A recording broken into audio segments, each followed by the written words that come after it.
হাওড়ার ডোমজুড়ে গুদামে আগুন, অগ্নিকাণ্ডে ভস্মীভূত হয়ে যায় কারখানার গুদাম। রান্নার সময় গ্যাস সিলিন্ডার লিক করে আগুন লাগে এমন অনুমান করছে দমকল।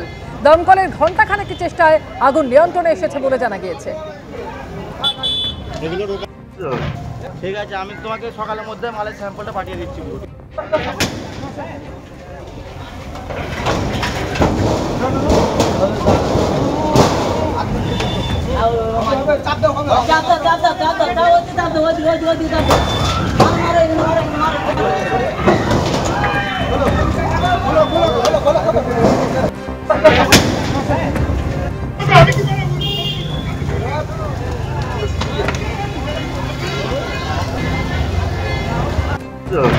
ঠিক আছে, আমি তোমাকে সকালে নাম না করে আন্দোলনকারীদের নিশানা শুভেন্দু অধিকারীর। আন্দোলন ছিল অভয়াকে বিচার পাইয়ে দেওয়ার। আপনারা সেই আন্দোলনের দিক পরিবর্তন করে দিলেন। স্বাস্থ্য ভবনের সিন্ডিকেট ভাঙার দাবি তুললেন। এটা জনগণের দাবি নয়, এটা আপনাদের পেশার দাবি। যার বিরুদ্ধে আন্দোলন তিনি এখনো নিজের জায়গায় অনড়, তিনি মাথা নত করেননি।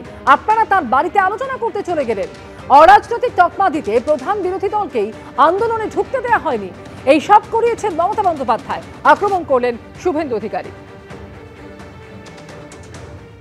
গতবারে যে আন্দোলনের তীব্রতা হয়েছিল, সেই আন্দোলনের অপমৃত্যু ঘটালেন কিছু ব্যক্তি।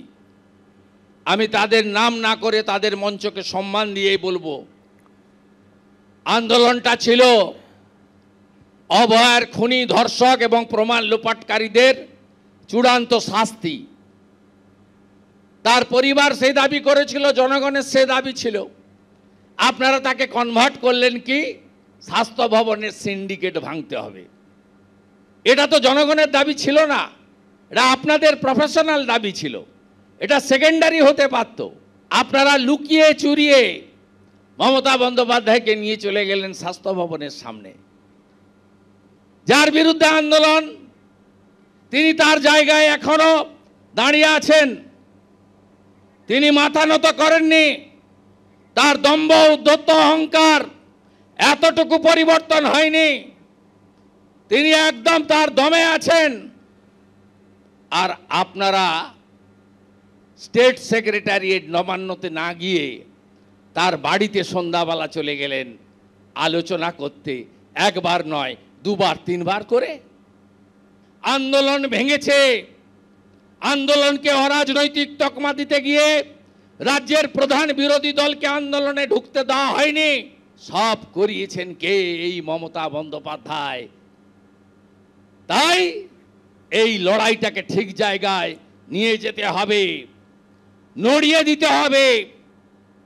একজন ব্যক্তি এই ঘটনা ঘটাতে পারে না। এই ঘটনাতে সমস্ত দপ্তরের একটা কানেকশন ছিল বলে আমরা মনে করি। তাই আমরা কিন্তু প্রত্যেকটা স্তরে স্তরে প্রথমে আমরা আমাদের যে কলেজ প্রশাসন তাদের বিরুদ্ধে আন্দোলন করেছি। যখন আমরা স্বাস্থ্য দপ্তর থেকে দেখলাম যে লিঙ্ক আছে, তখন আমরা স্বাস্থ্য দপ্তরের বিরুদ্ধে আন্দোলন করেছি। যখন 14ই আগস্ট পুলিশ ফেলিওর হলো, তখন কিন্তু আমরা আবার লালবাজার অভিযান করেছি, পুলিশ ডিপার্টমেন্টের বিরুদ্ধে আন্দোলন করেছি। আমরা আন্দোলনটা কিন্তু প্রত্যেকটা স্তরে স্তরে সাধারণ মানুষের অবশ্যই এগুলো প্রশ্ন ছিল। কেউ যদি মনে করেন স্বাস্থ্য দপ্তরের প্রশ্নটা সাধারণ মানুষের প্রশ্ন নয়, তাহলে আমি একমত নই। শুধুমাত্র কিন্তু কালীঘাটে আমরা যাইনি, আমরা অবশ্যই নবান্ন গিয়েছি এবং প্রত্যেকটা স্তরে আমরা কিন্তু আন্দোলন করেছি। এবং সেই সঙ্গে আরেকটা কথা বলবো যে শুধুমাত্র রাস্তার আন্দোলনে বিচার নয়, আমরা মনে করি বিচারালয়েও বিচার হয় এবং সেই বিচারালয়ে কিন্তু সিবিআই এর ভূমিকা ন্যাক্কারজনক বলে আমরা মনে করি।